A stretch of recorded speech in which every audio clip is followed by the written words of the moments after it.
Welcome to Happy on Purpose with Janess Pearson. Real conversations with the people behind the businesses, the projects, and the good things happening in the Okanagan. Welcome to Happy on Purpose. I'm your host, Janess Pearson. Today's conversation is a little different for me. I'm sitting down with someone I know in real life, my neighbor and friend, Tanya Lipscomb. Tanya is a musician at her core, with years of creative work behind her, and she's also the person behind Kiki the Eco Elf. We've all seen Kiki at festivals and events locally. A path that came out of real life, real decisions, and finding ways to keep doing what she loves. And I'm really looking forward to letting you all hear more about her story, because this show is all about the person behind the business. Do you remember Much Music? Yeah. I know I'm quite a bit older than you, but there used to be a thing called Behind the Music.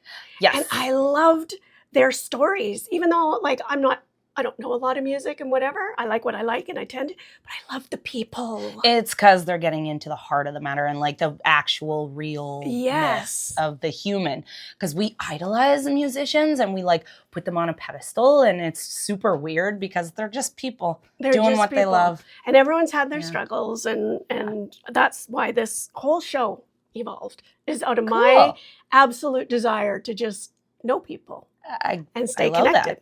That's super cool. So, Tanya, I know you as a musician first, well, maybe a friend first. Then I knew you were a musician. But for people listening, can you take us back to where that all began for you? Wait, okay.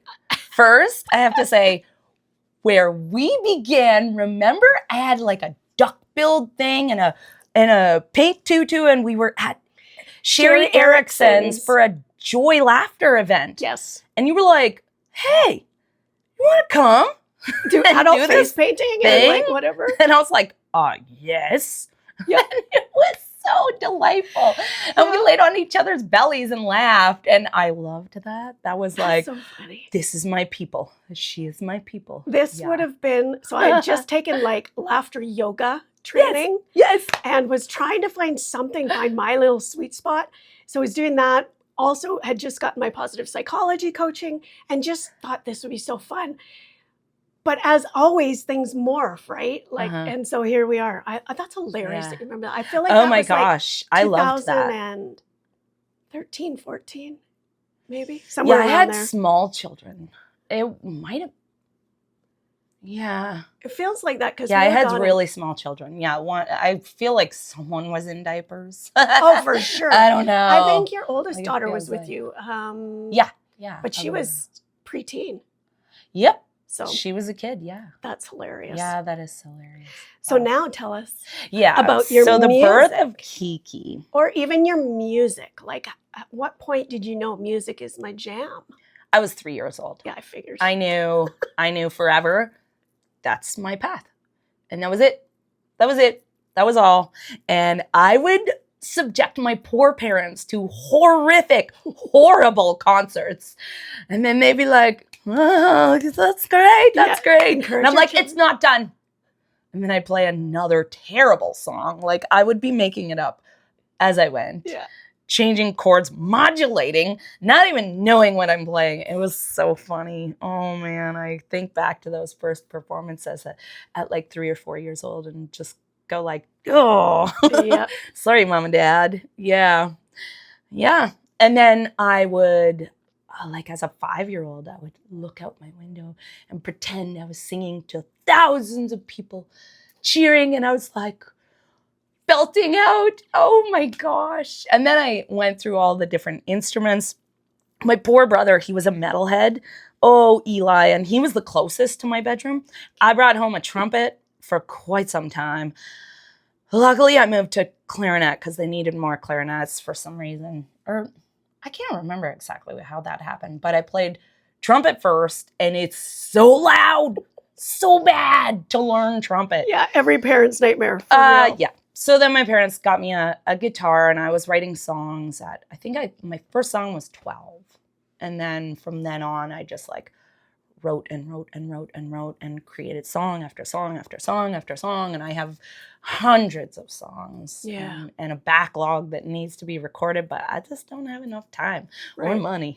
Yeah. The age-old saying, no time, no money. Yeah. Yeah. So that all happened just because that is who you are. There was never a time where you weren't a musician that No. you can remember. Yeah, look at you horrified. Like, what else would you have ever done? Did you ever consider anything else? Yeah, I really like law, but then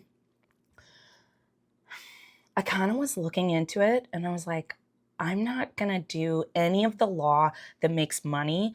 I'm going to go to third world countries and fight for the rights of people who don't have the expertise, the education, and I would not make any money and I'd make a difference in the world and be broke still.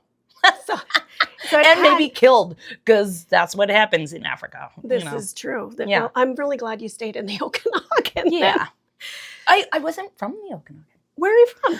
I was born in Alberta. I'm an Edmontonian. I don't know if we can be friends anymore. I Because I was born in Calgary. No, I'm just kidding. And then I was raised, wait, it gets worse. Or better, I don't know. I was raised in the Ottawa Valley. Oh, I don't know much about that, so you're okay. It was We'll lovely, accept actually. you. It's really lovely. Except the black flies, the horse flies, the deer fly, the mosquitoes, and the humidity. You feel like you're just like dripping Sticky. all the time. Sticky. It's so gross. Yeah. Okay, well, I wouldn't like that. And Edmonton's the opposite. It's like as dry as can be. Like I get nosebleeds when I go back to Alberta now. And heel cracks. Yes. Like, what is wrong with or the little feet? fissures on your fingers. Yes. So not good. Yes, We're so totally. off track. Yeah. Okay. I know. We kind of knew this would happen. Oh my Lord. Yeah. Okay, so then I do love the story about Kiki, if you want to share about that. Because I think most people wouldn't, maybe musicians and artists would completely understand this, but I love that it came from a good place, but it's not what we thought. Yeah. So I was making music, and I think I'd recorded like 3 albums or something, and I had small children. And I worked at a daycare, a large daycare. And then I was like, what the heck? I'm paying for my children to be in the daycare that I'm working in. And by the end of the day, I'm like taking home, like I pay half of my paycheck for them to be at the daycare with me. I'm going to start my own day home. So I started a day home. The kids were at home with me. I would gig every weekend in Jasper. So I spent they were all born and raised in Jasper for the first 10 years. Or I was there for 10 years. And then I just loved it. I love kids. I love music. And someone hired me to do a birthday party. They brought me here and were like, yeah, we'll pay you. Just come entertain the kids, do some songs, maybe a story, do some face paint, whatever you want. And I was like, don't pay me. I love this. I love this. This is what I was born to do. And they were like, no, you have a gift and we want to pay you for your gift. And that's what made my wheels kind of go like, oh, wait, what? Oh, I can make kids music. Raffi, Fred Penner, Sharon Lewis and Brom. I was like, ding.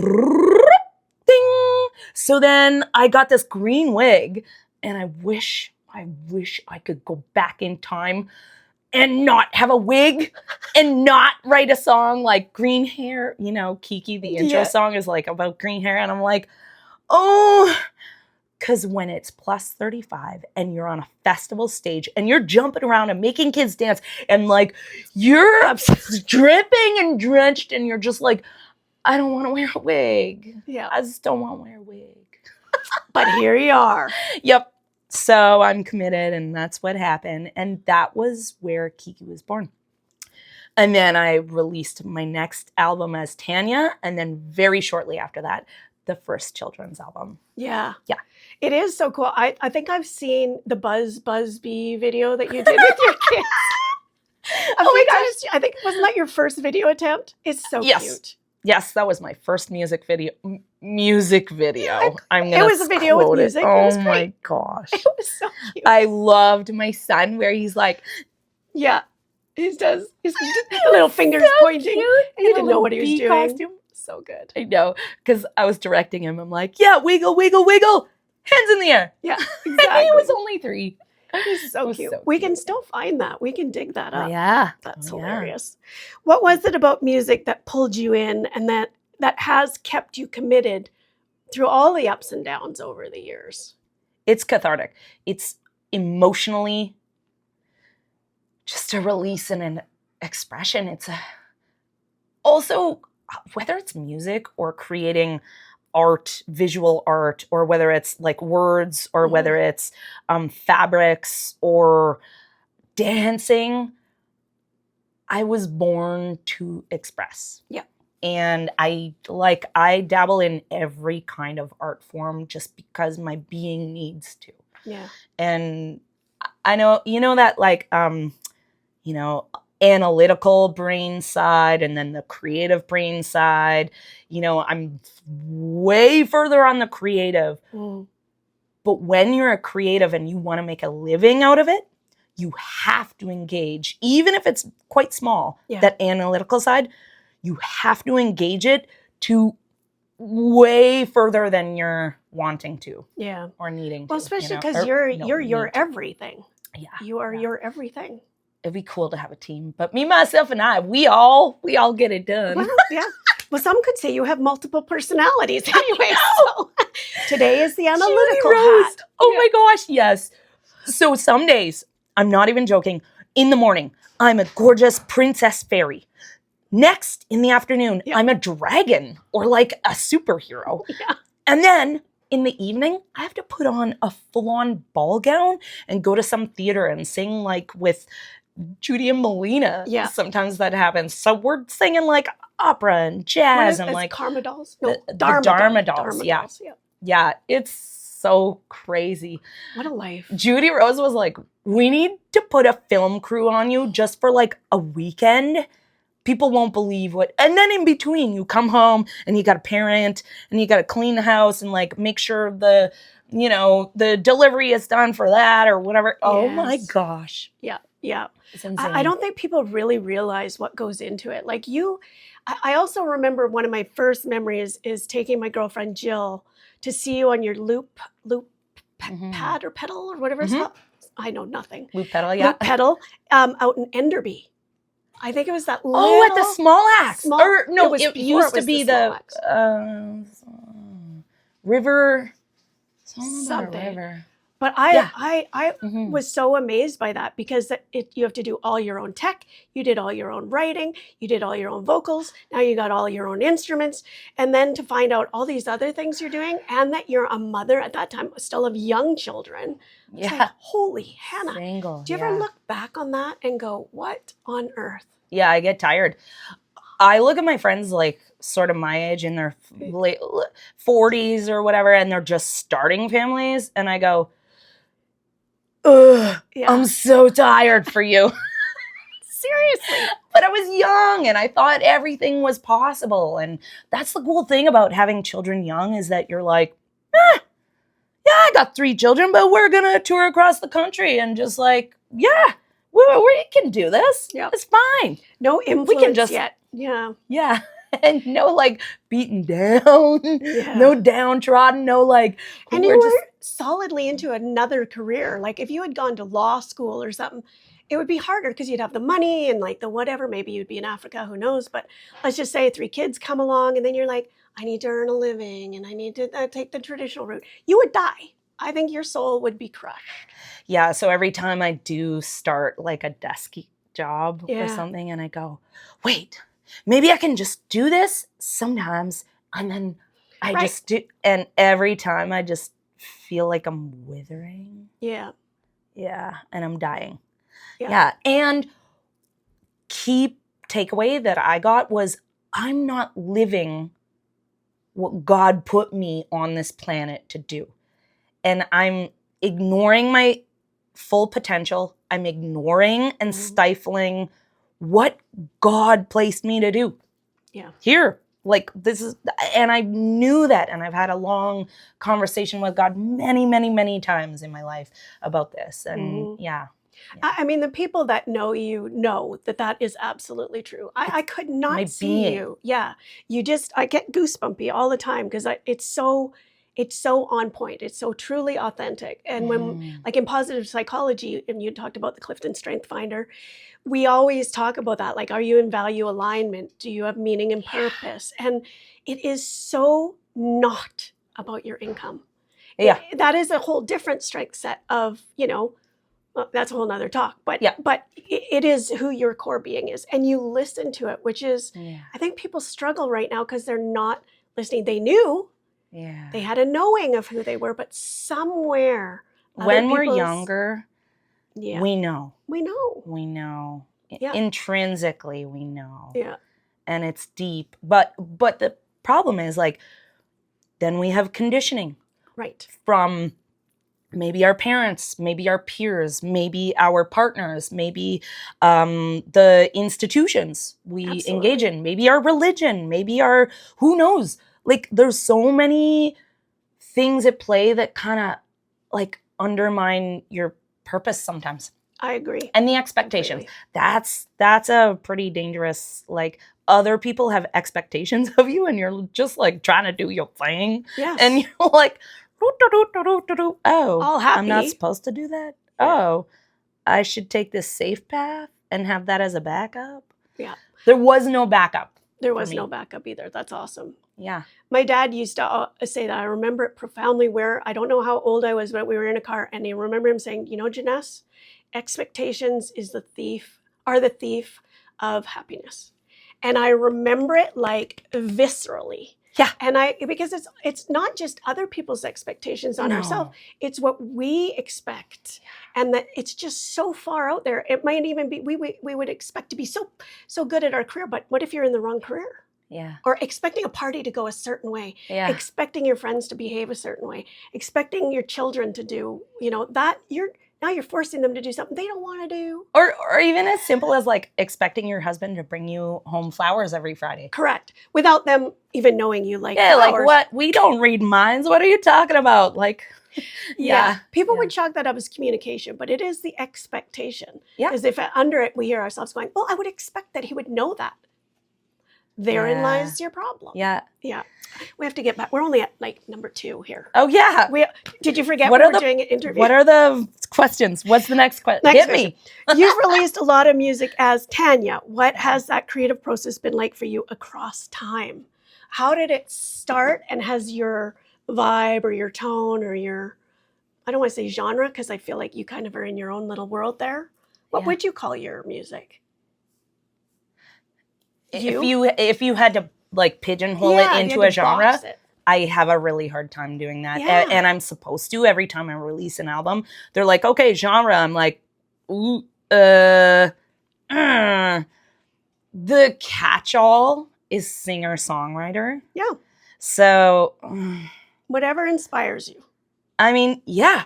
And I am so inspired by different genres of music. So I make it on all of my albums and really clear on Around the World on a loop pedal. Yeah. That album has like Irish influence. It's got African influence. It's got like jazz. It's got funk. It's got soul. It's got a folk tune. It's got like a weird, like, it's just all over the map. Yeah. And I don't want to pigeonhole. That's why children's music is so awesome, because I can do everything. Afro, fusion, funk, soul, hip hop. I mean, one of my albums has Tanya even has hip hop. I have a couple hip hop songs, and I just like, I love music. Yeah. And I don't want to have a like pigeonhole. Right. I want to taste everything. Yeah. What's so funny when I think of you, because obviously social media. So in like one day, I think I saw you were advertising for the Dharma dolls, and like you say, you were all dressed up. And then like the next time I saw you playing like on a loop pedal, and then like the next time you're dressed up in something, and then you've got like kind of this jazz vibe, and then so you never really know what you're going to get. And there's some that I love, and there's some that I maybe don't prefer. Yeah, it's but I think that's what's so great is you might like some of Tanya Lipscomb's music, and if you don't like that, click on the next one, because it'll be something different. Next. Yeah. Yeah. Next. And yeah. So true. Like, so true. I released a single which is and not Prancer size. valid. Sorry. And the I Prancer love size. the That's what I was Prancer trying to. size. I missed one. Like you're all dressed up in like Darmadol stuff, and then you were on stage somewhere else, and then like a Prancer size video comes up, and I can't. I share it with my kids every time because low key cringe, but can't get enough of it. So much joy, it makes me smile every flipping time. I have too. literally been on vacation with them and said, everybody Prancer size. And they hate it. Especially when you were in Mexico and you got people to I can't. You are joy. You are absolute joy. I love Prancer size just because it's absolutely silly. It's so ridiculous. Like, and so many people I witness, especially as you travel across the country and you travel all around and you see like so many people just kind of miserable and so just like it looks so boring. Yeah. Like They how just they plod live, and I along just their go like, lives. ugh. Does it get boring? I don't know. Are you happy? Are you happy? Guess how you get a little bit of happy. Right. You just be silly. Yeah. And make fun of yourself. It's fine to make fun of yourself. It's so fun. Yeah. I was raised by a British man. My dad was British, and they take the piss out of each other all the time. Like it's part of the culture, you know. Yes. And They're you not should getting be hurt able feelings. to make fun of yourself Yeah. and laugh at yourself. That is something I do notice about North American culture.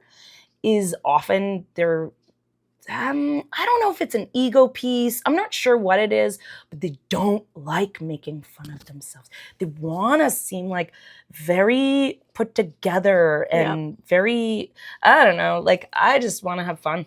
Me too. We're all going to die.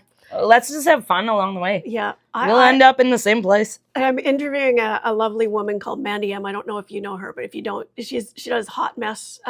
Like she's like a life coach, but she hates that. She's all like witchy and whatever. And she just says she never fits in anywhere. And I'm like, yes, I get that. I've always said I'm from the land of the misfit toys. Like, because I just refuse. I mean, I have down days. We have down days, like whatever. But you're only getting one chance at this here life thing. Yeah. That we know of. That we know of. Well, yeah, maybe we come back, but not as this out of awareness. this energetic, like, skin sack. Yeah. Oh, that's skin suit. Awful. Yeah, let me roll that back. Meat and bones. Meat and bones, Oh. This earth adventure. I don't know. Yeah. I mean, this particular energetic form, we are so blessed. And we're all gonna die. So why not just be silly? And Prancer size. Like Prancer size as much as you can. Yeah. Or stilt walk. Yeah. Or no. Not everyone should stilt walk.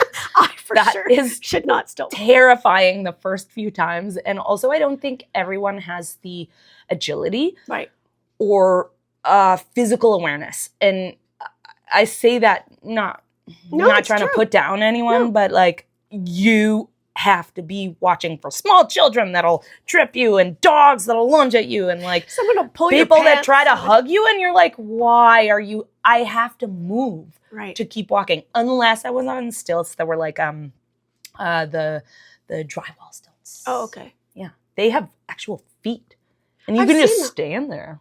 That you have some of those? No. Okay, I was gonna say no. You have like the original. Have to, the original, because you're always kind of. I have to. I always picture you at the winter festivals. You're all donned out in like the beautiful winter. The winter princess. Queen is so pretty. You just you're one of my favorite people for all the reasons. I got to jump down like 6 questions here. Okay, yeah. There's a real mix in your work. Creativity, kids, environmental awareness, when I talk about that. Were those always part of who you were, or did they grow into this? And actually, I think through our conversations, we've kind of answered that. Yeah. But I do want to kind of address the environmental awareness part because it's in your books. that you just are Actually, do you the want me to hand books, to yes, you? I'm going to hold this up. This is the first of a 4-book series. And it is Okay. called for radio. We have to Yes. do radio. Right. So it is The Adventures of Kiki and Orglock. Now, I recorded 2 different stories about Kiki and Orglock on my kids' albums. Okay. One of them is called Kindness is the Way, and it's on my last kids' album, If I Were a Unicorn. And it's like a half-hour story. And I have got so many emails about that story. It's so funny. But anyways, this series actually doesn't have much to do about the environment. Okay. It's actually about mindfulness and Oh. awareness. And so I really have been called to move in that direction just because children need really powerful, meaningful examples of, just how to come back into our body, because it's so easy right now to get wrapped up in anxiety and things they can't control. And one of those things is the environment. They cannot control the bigger picture of, oh my gosh, our waterways are slowly being poisoned. Our air is slowly being poisoned. Our food is slowly being poisoned. Panic. So I moved away from actually being the Eco Elf in these series. This 4 is about mindfulness.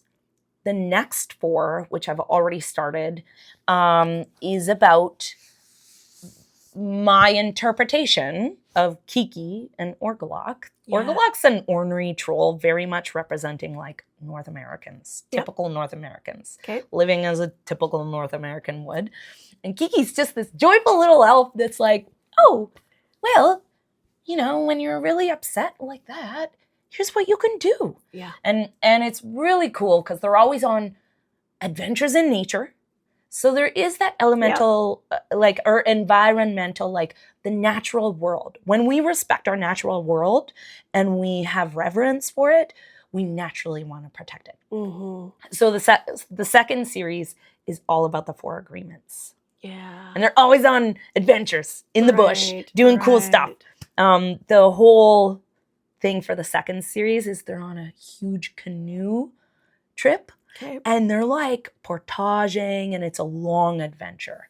And they get to talk about the 4 agreements. And I love that. I think that's a natural morph, though, for you. Like you said, Kiki was born out of festivals and things that, yes, it was a way to supplement what you were already doing in your heart passion. And now this is a way for you to bring more of your inner heart self into something that is already a brand.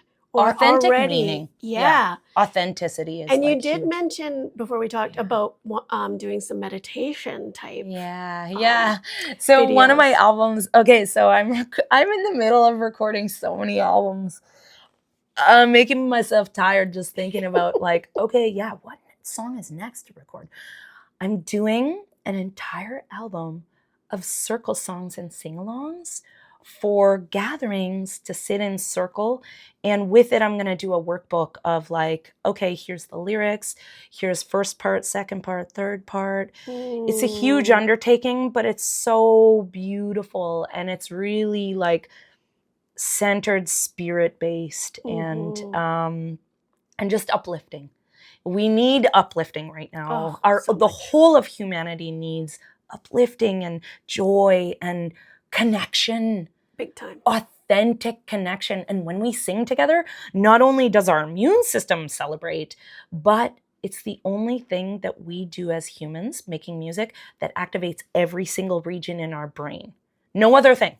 Mm-hmm. No sport, no, not even cooking, not even being together. It's music. Music is the only thing. And this is studied and noted in neuroscience. Yeah. Yeah, the talk of it with people with Alzheimer's is everywhere. I mean, we know it. Yeah. It lights up the brain. There's a memory or a knowing that is far greater than our intellect. Yeah. That comes through music. Yeah. I do know. And they can bypass injuries in the brain, which is so crazy because they can't speak. But then all of a sudden they can play and sing an entire song and they're like, ah! Yeah. How did this happen? What? Anyways, it's just, Yeah. music is a Healing. connector. It's I healing. love what you said. So when you do the circle songs, Yeah. it'll be parts. So if this was, Yep. say you were at something, and you don't even have to be a good singer, but you would know your little part. Yeah. And would it come together as like a big harmony kind of one of those? So sometimes it's harmonies, and then Yeah. sometimes it's easier and it's Just echoes and, you know, but I'm really excited about that album. And I'm about a quarter of the way done recording that one.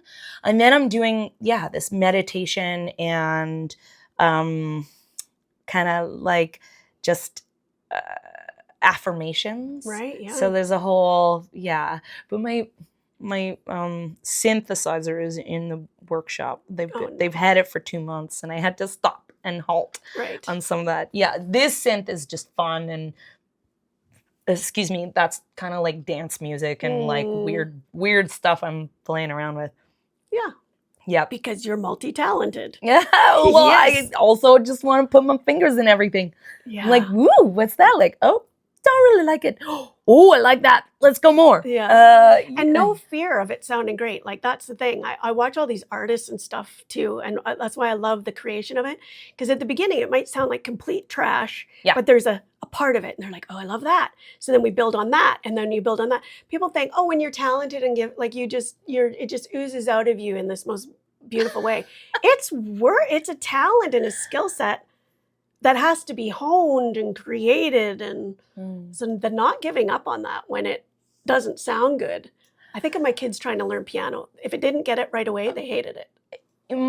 Many people don't like failing. Right. And any business, you have to fail to succeed. And that's okay. And a lot of people understand that. And there's a lot of podcasts on it. Like, you know, most people who are multimillionaires actually had, like, other than old wealth, but like, they literally went bankrupt. Not just one time. Sometimes they went bankrupt 3 times, and then it worked.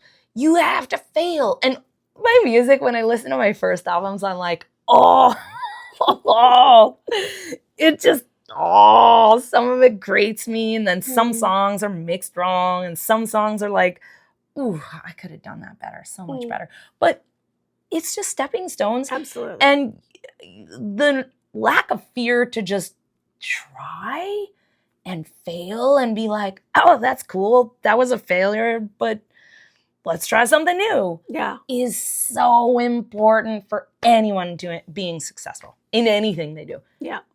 Ask Messier, were you awesome the first time you kicked a football? Yeah, right. Soccer for North Americans. I was like, well, I wouldn't know because I don't really even know who he is. Oh, he's a really, really celebrated soccer player. Isn't that terrible? I knew Pele way back in the day when I played soccer, but I don't know anyone current. What's Pele? Pele was like the world famous soccer player. Ooh. I think he still is like one of the top. Well, I don't know. Now someone's probably going to come and call me out on that. Maybe also I'm wrong, me, because I didn't know who that was. Yeah. It's good. We're too busy doing other things. Also, I don't watch sports. I just know some kids when I'm playing with them. They're always like, Messier! I don't know why. Awesome. He's super big right now. Or I hear a lot about him. Yeah. And I know nothing. We just chameleon. Going to morph into it, especially when you have kids. I didn't prepare you for this, but you said you like to be kind of thrown off. So I wanted to just briefly talk about your hat. Which hat? Vaz art. Oh, my sister-in-law. Yes, I had it. Her art is I was like, I chose to wear it. I knew you would have. Yes. Yeah.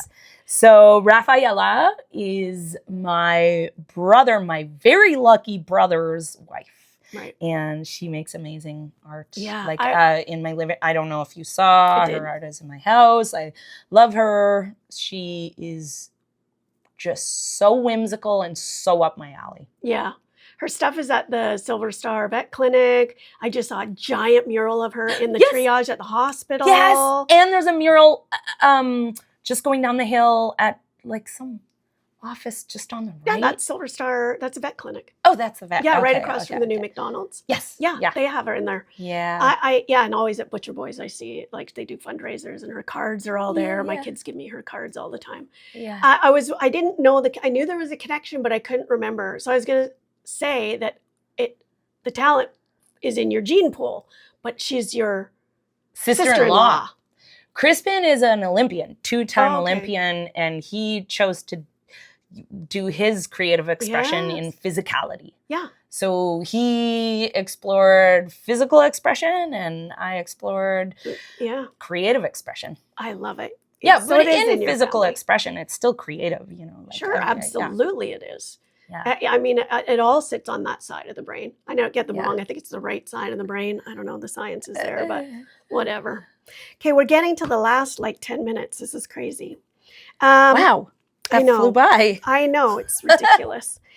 A lot of people quietly wrestle with balancing passion and income. Yeah. How have you navigated that without losing your sense of self? So we did talk about, how things were born and your little paths you've done, but again, it's just fascinating to me that you stayed on the path and you have been able to make a living at it without sacrificing yourself. Or was there a time where you went, this is too hard, I need stability?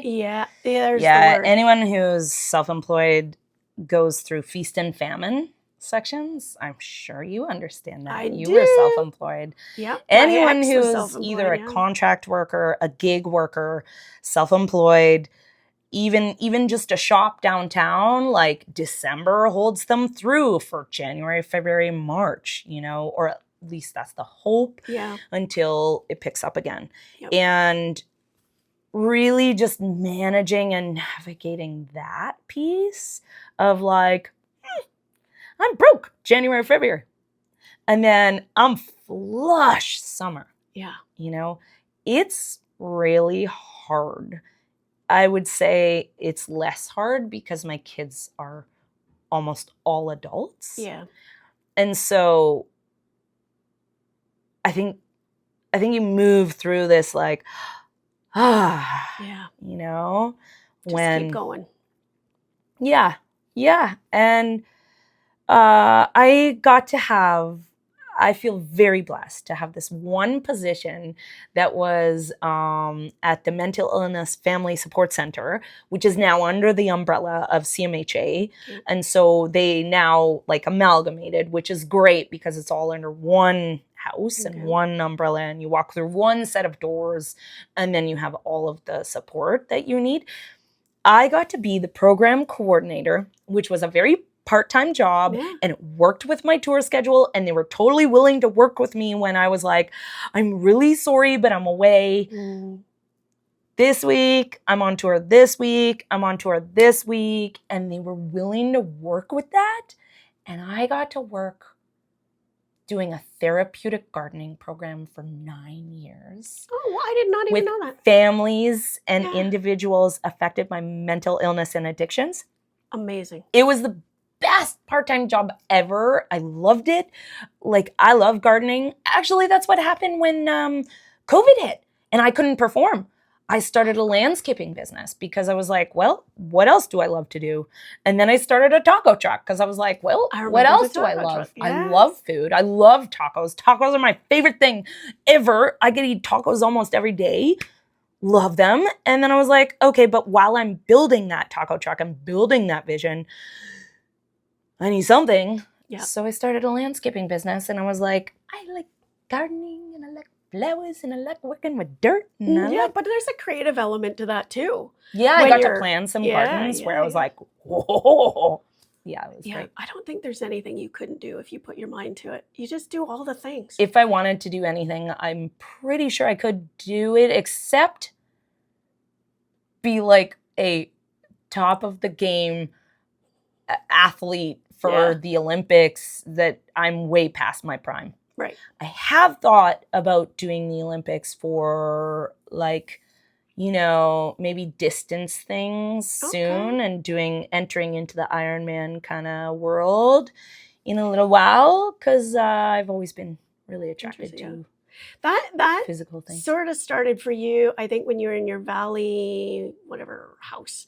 I remember you getting ripped. Like, Yeah. it was like all of a sudden Kiki is like on fire, right? And Yes. then that kind of just started becoming part of who you are too, it feels like. Or were you always like into athleticism and I loved it. I can't help but be a little bit competitive. yeah. Both my brother and I are Leos. Like he's August 7th and I'm August 14th, born a week apart. Yeah. Well, different years, of course. Yeah. But yeah, I love competition, and mostly I love competing with myself. I'm like, oh, that was my time. I can do better.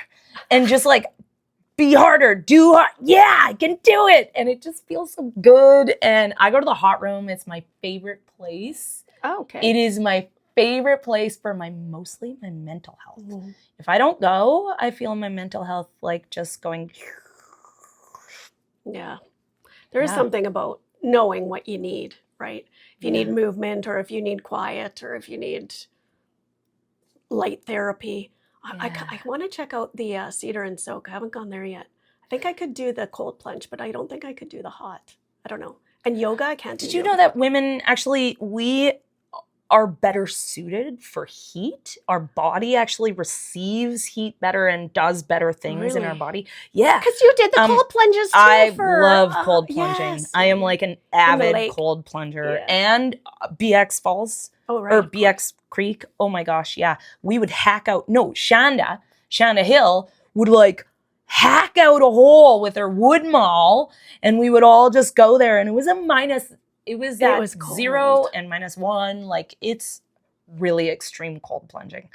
Yeah. But as women in our age, after 40, we actually don't need the cold that's extreme. It releases more cortisol than it does good. Oh, good and to so 10 to 12 degrees is ideal for women our age. Yeah. I just think because it's getting better now because I'll be 57 in June, but when the hot flashes and I could have boiled that water, I swear. I haven't caught one yet. Oh, it's coming. Maybe you won't. Maybe you won't. Some people maybe don't. not. Who knows? Who knows? I did know, not. But I mean, this is way TMI, but whatever. I had a hysterectomy, so it was sort of like, and nobody was talking about it. Yeah, nobody was really talking. I'm so grateful that people are talking about menopause now. Yeah. And perimenopause properly, because menopause just sort of encompassed everything. But no, there's a peri, there's a menopause, and a post. And each one has their own little unique surprises. Yeah, exactly. Jazz hands. I don't like it. But I am trying to embrace it.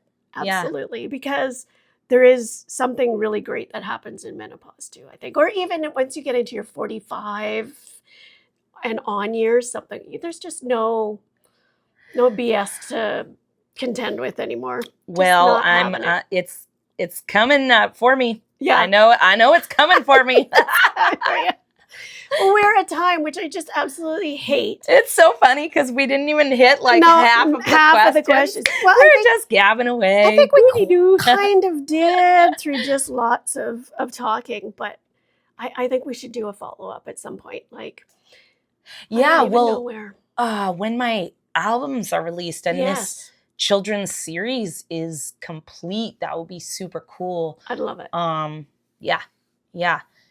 I'm really intrigued by just moving in a more spiritual direction. Yeah. Because I know we're out of time. Well, whatever. But as soon as I read that, I was like, immediately the first song that came to mind was What a Wonderful World. Of course. By Louis Armstrong. Yeah. Yes. And the quote is something my parents imbued in me. They opened me up to Reiki. Yeah. So they are both, Dad passed away, but they were both Reiki masters. Don't worry. Okay. Actually really hard. So hard. Don't anger. Be kind, grateful, and honest. Kind, grateful, and honest. Sounds easy. It is not easy. Yeah. Don't worry, don't anger are the first two. Yeah. And if you catch yourself every time you're like, even just like driving and you're annoyed with someone, you're like, why are you driving 45 in a 50 zone? You just angered. Yeah. And you lost your own true sovereignty of peace. You gave it away. Yeah. And the accountability of finding that place of, don't worry, don't anger. It's a big one. Yeah. That's a cornerstone of joy. It's been really great to have this conversation, and we really need to have more. And I'm so glad that people get to see the person behind the image, the music, the persona. I think that just is so awesome. And for our listeners, if you're curious about Tanya's music or want to learn more about Kiki the Eco Elf or Kiki and Orgolock. I don't know why I called him Orgolock. Well, because he was just a troll and he needed a name. Have a terrible name. It is. TanyaLipscomb.com or KikiTheEcoElf.com. Yeah. And just check her out. She's amazing. And, and always, on Spotify and all the things. All the stuff and things. Instagram, Facebook. What else are you on? YouTube. Yeah. Your albums. The things. All the things. Mm-hmm. All right. What we take in each day matters. So choose something that helps you grow. Thanks, Tanya. Thanks for being here. You can find more Happy on Purpose conversations on YouTube.